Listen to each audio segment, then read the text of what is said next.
Hello students, welcome to AR के YouTube channel. आज की इस लेक्चर में we are going to study about quantifiers and quantified statement. काफ़ी सिंपल टॉपिक है। क्वांटिफायर का मतलब होता है, सिंपली अगर हम कहें तो आपके पास दो न्यू सिंबल्स हैं। एक सिंबल होता है देयर एग्जिस्ट, जिसे उल्टा ई आप कह सकते हो, देयर एग्जिस्ट।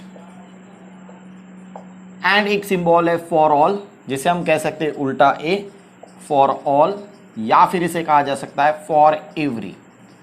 ये जो दोनों सिंबल है ना, इन्हीं सिंबल को कहा जाता है क्वांटिफायर। कुछ न्यू टॉपिक नहीं है। जो ये न्यू सिंबल्स आपने अभी लिखे हैं, आपने ये देखे हैं, यही सिंबल्स को क्या कहा जाता है? क्वांटिफायर। अब बात चलती है कि क्वांटिफाइड स्टेटमेंट क्या है। तो क्वांटिफाइड स्टेटमेंट का सिंपल सा मीनिंग है वो ये कि जब आप कोई स्टेटमेंट अगर आप कंस्ट्रक्ट करते हो by using this symbol, in symbol को यूज करके अगर आपने कोई स्टेटमेंट कंस्ट्रक्ट कर दिया तो उसी स्टेटमेंट को कहा जाता है क्वांटिफाइड स्टेटमेंट। मतलब क्वांटिफायर क्या है आपके पास? ये दो symbol there exist and for all, ये दो सिंबल को ही क्वांटिफायर कहा जाता है। और इन क्वांटिफायर से अगर आपने कोई स्टेटमेंट कंस्ट्रक्ट कर दिया तो उसे कहा जाता है क्वांटिफाइड।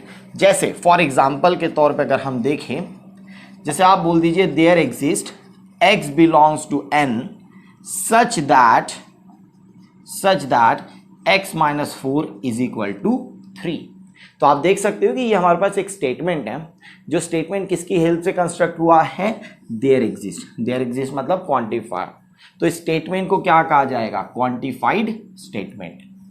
जैसे एक और हमारे पास सिंबल है, देयर एग्जिस्ट था तो उसी की तरह एक सिंबल है दैट इज फॉर ऑल, और इसी स्टेटमेंट को कंक्लूड करते हैं for all x belongs to n comma where x minus 4 is equal to 3।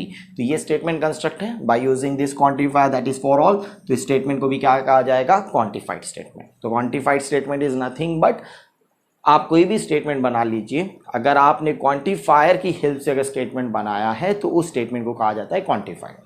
अब इसमें दो चीज़ काफ़ी इंपॉर्टेंट है, क्योंकि आपको क्वांटिफायर और क्वांटिफाइड स्टेटमेंट में ट्रूथ वैल्यू निकालने पूछा जा सकता है। तो अब ट्रूथ वैल्यू कैसे निकालोगे? तो उसके लिए आपको देयर एग्जिस्ट और फॉर ऑल का मीनिंग क्लियर रहना चाहिए।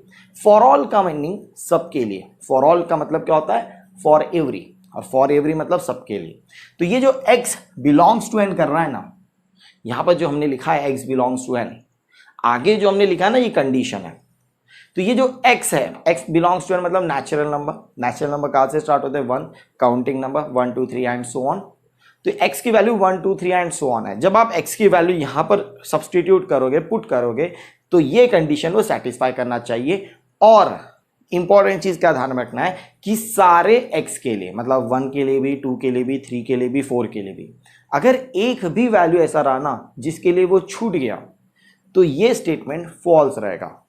और ये अगर कंडीशन को x की वैल्यू ने सारी चीजों के लिए सेटिस्फाइड कर दिया तो ट्रू, एक भी छूट गया तो फॉल्स, सारे टर्म को सेटिस्फाइड करना चाहिए तो ट्रू। ठीक है। तो फॉर ऑल का मतलब सबके लिए, फॉर एवरी का मतलब क्या हो जाएगा? सबके लिए। तो उसी से आप कंक्लूड कर सकते हैं। और देयर एग्जिस्ट का मतलब होता है एटलीस्ट 1, कम से कम एक। एक से ज्यादा भी रहे तो चलेगा, लेकिन कम से कम एक। और अगर एक भी नहीं रहे तो चलेगा ही नहीं। मतलब क्या हो गया कि अगर आपने ये जो स्टेटमेंट बनाया है, यहां पर कंडीशन दिख रही है आपको, ये x minus 4 is equal to 3, तो x किसको बिलोंग कर रहा है? n। और देयर एग्जिस्ट मतलब कम से कम एक x तो ऐसा चाहिए जिसके लिए ये कंडीशन सेटिस्फाई करनी चाहिए, तो ही हमारा स्टेटमेंट क्या होगा? ट्रू। कम से कम एक, एटलीस्ट 1। यहां पर मैं लिख देता हूं देयर एग्जिस्ट में एटलीस्ट 1। ओके। और वो फॉर ऑल में फॉर एवरी मतलब सभी के लिए। ठीक है। यहां पर जो x रहेगा ना, सभी के लिए वो कंडीशन सेटिस्फाई करनी चाहिए। तो x की कम से कम एक ऐसी वैल्यू रहनी चाहिए जिसके लिए कंडीशन सेटिस्फाई करे। तो अगर आपने x की वैल्यू यहां पर 7 डाल दिए तो 7 माइनस 4 इज इक्वल टू 3, तो एक के लिए तो सेटिस्फाइड हो गया। तो इसका मतलब ये स्टेटमेंट कैसा रहने वाला है? ट्रू। कैसा रहेगा? ट्रू। कम से कम एक चाहिए था। लेकिन for all x belongs to n, जैसे आपने x इज इक्वल टू यहां पर कितना डाला? 1, पहला ही नंबर ले लीजिए। 1 माइनस 4 कितना हो जाएगा? -3। क्या -3 के बराबर होगा? बिल्कुल नहीं। और यहां पर क्या बोला है? For all. फॉर ऑल मतलब सभी के लिए होना चाहिए, तो ये स्टेटमेंट कैसा रहेगा? फॉल्स। तो आपको ऐसा पूछा जा सकता है कि आप को जो क्वांटिफाइड स्टेटमेंट दिया गया है, क्या वो स्टेटमेंट ट्रू है, क्या वो स्टेटमेंट फॉल्स है। अगर ट्रू है तो उसका ट्रूथ वैल्यू क्या होता है, ट्रू है तो टी, फॉल्स है तो कैपिटल एफ। तो इसमें इंपॉर्टेंट दो चीज़ का ध्यान रखनी है कि यही दो स्टेटमेंट आएंगे आपको, अब इन्हीं दो स्टेटमेंट का ट्रूथ वैल्यू बताना है।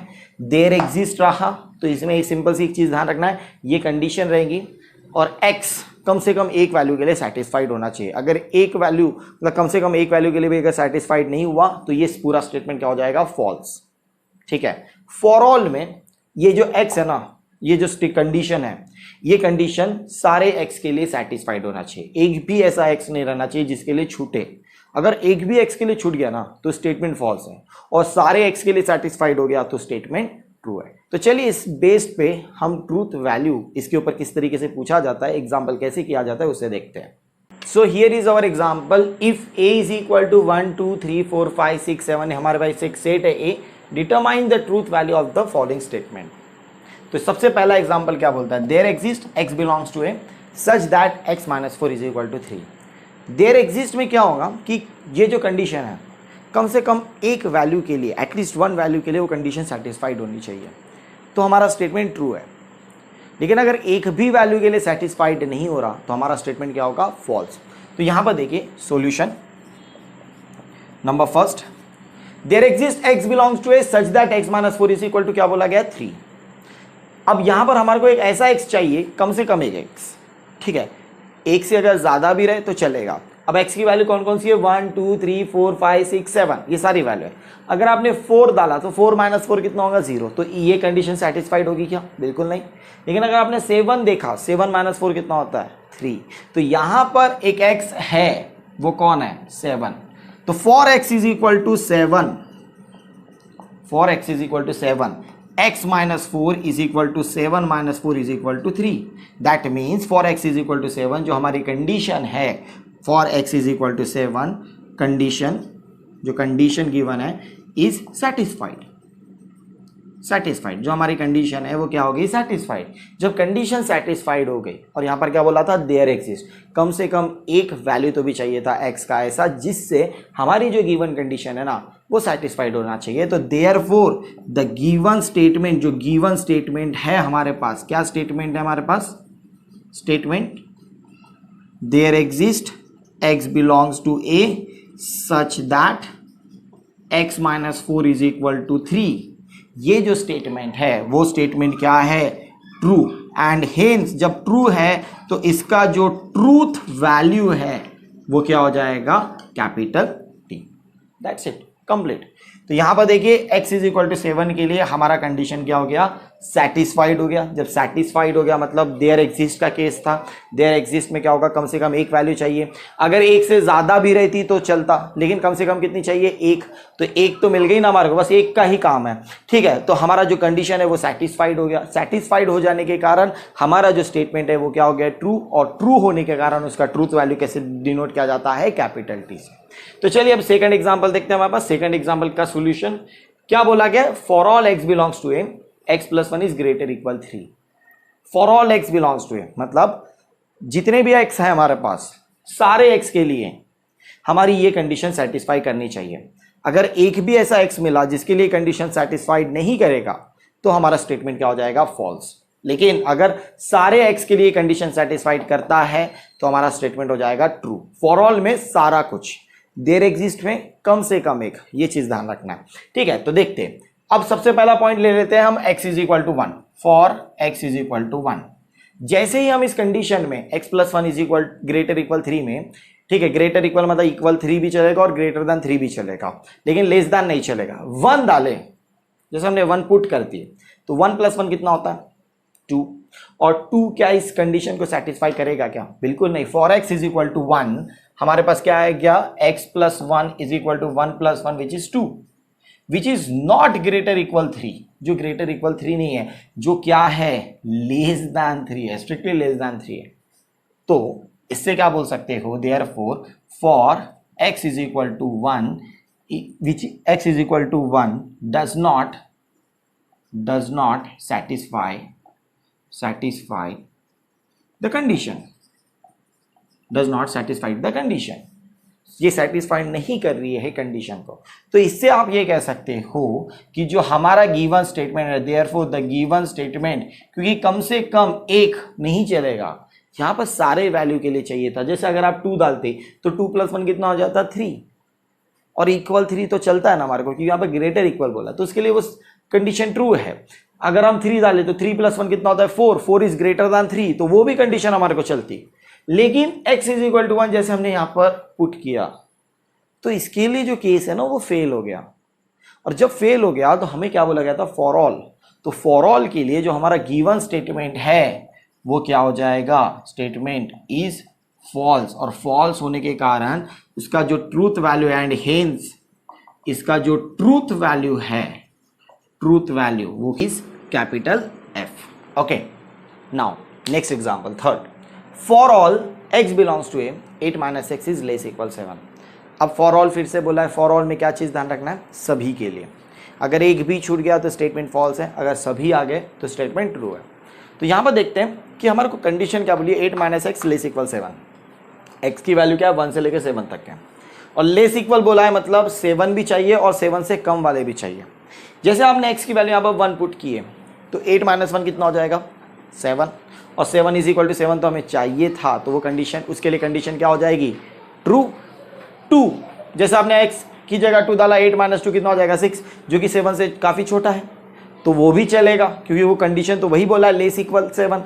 लास्ट वैल्यू डालते 7, तो 8 - 7 कितना हो जाएगा, 1, तो 1 लेस, स्ट्रिक्टली लेस दैन 7, और वो भी कंडीशन हमारे को सेटिस्फाइड हो रही है। तो इससे हम ये बता सकते हैं कि जितने भी हमने x की वैल्यू डाले, सारे x की वैल्यू के लिए कंडीशन सेटिस्फाइड होगी। तो फॉर यहाँ पर आप थर्ड का सॉल्यूशन देख सकते हैं, सीधा सीधा लिख सकते हैं कि for all x belongs to a, जो हमारा कंडीशन था, कंडीशन क्या था, 8 - x is less equal 7, condition satisfied होगी।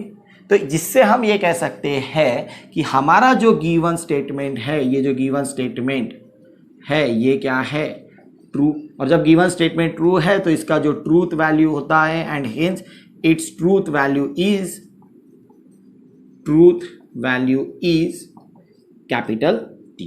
ठीक है, चलिए फोर्थ एग्जाम्पल में क्या बोला गया है, देखिए, there exist x belongs to a such that x + 8 is equal to 16। There exist में क्या चीज ध्यान रखना है, कम से कम एक ऐसा x रहना चाहिए जिसके लिए कंडीशन सेटिस्फाइड होना चाहिए। एक से ज्यादा रहना अच्छी बात है, चल जाएगा, लेकिन एक से अगर कम रहा, मतलब एटलीस्ट 1 रहा ही नहीं, कोई भी नहीं रहा, तो हमारा उस केस में कंडीशन क्या हो जाएगा, फेल और फॉल्स हो जाएगा। ठीक है, स्टेटमेंट क्या हो जाएगा, फॉल्स। तो देखिए x + 8 इज इक्वल टू 16, अगर आप x की जगह 1 डालोगे तो काफी छोटा है, 1 + 8 कितना होने वाला, 9, सीधा लास्ट डालते हैं 7, तो 7 + 8 कितना होता है, 15, और 15 16 के बराबर नहीं होता। तो यहां पर कोई भी ऐसा x नहीं है जिसके लिए कंडीशन सेटिस्फाई हो रहा है। इसका मतलब there is no x which satisfy the given condition, जो गिवन कंडीशन है उसे सेटिस्फाइड ही नहीं कर रहा है। तो इससे क्या होगा, इसका मतलब क्या हो गया कि वहां पर एक भी ऐसा x नहीं है जिसके लिए हमारा कंडीशन सेटिस्फाइड हो रहा है। और यहां पर क्या बोला, देयर एग्जिस्ट मतलब कम से कम एक चाहिए था और एक भी नहीं मिला, तो इससे हमारा केस क्या हो गया, फॉल्स। तो जिसके कारण हमारा जो गिवन स्टेटमेंट है, therefore the given statement is false, और स्टेटमेंट फॉल्स है तो इसका जो truth value and hence its truth value is capital F। तो ये सिंपल सी चीज़ें थी कि अगर आपको क्वांटिफायर और क्वांटिफाइड स्टेटमेंट बोला जाए तो उसके ऊपर बेसिस पे आपको ट्रूथ वैल्यू निकालने के लिए क्वेश्चन पूछा जा सकता है, और इसी प्रोसेस से आपको सॉल्व करना है। सिर्फ आपको 2 चीज़ ध्यान रखना, देयर एग्जिस्ट और फॉर ऑल का कंसेप्ट। अगर देयर एग्जिस्ट है ना तो कम से कम एक, ये चीज़ ध्यान में रखो डायरेक्टली, और फॉर ऑल मतलब सारी चीज़ों के लिए, तो तभी आपके स्टेटमेंट ट्रू है, अदरवाइज स्टेटमेंट क्या रहने वाले हैं, फॉल्स। और इसी प्रोसेस से आप ये ऐसे एग्जाम्पल सॉल्व करोगे। ठीक है, so for today's lecture, thank you very much.